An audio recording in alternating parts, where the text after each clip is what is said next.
মমতা বন্দ্যোপাধ্যায় 2011-এ ক্ষমতায় আসার আগে তিনি বলেছিলেন যে মুসলমানদের ওয়াকফ সম্পত্তি ফেরত দেওয়া হবে, 34 বছরে সিপিএম লুট করেছিল।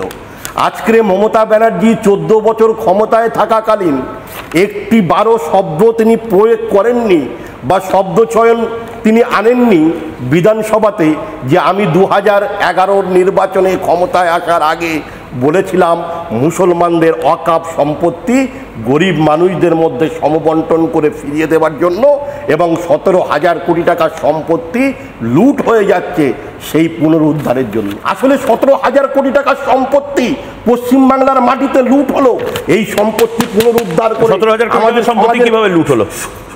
মমতা বন্দ্যোপাধ্যায় 34 বছরের সিপিএম আজকে আলিমুদ্দিন স্ট্রিটের পাশে চলে যান, তৌসিফ ভাইয়ের বাড়ির পাশে কি স্ট্রিটে জমি আছে, কারা দখল করে আছে, সিপিএম এর পার্টি অফিস হয়ে বসে আছে।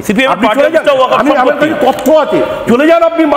পার্টি অফিসটা ওয়াকফ সম্পত্তি, আলিমুদ্দিন স্ট্রিটটা আলিমুদ্দিন স্ট্রিটের পাশে 18 কাঠা জমি সিপিএম এর কন্ট্রোলে আছে।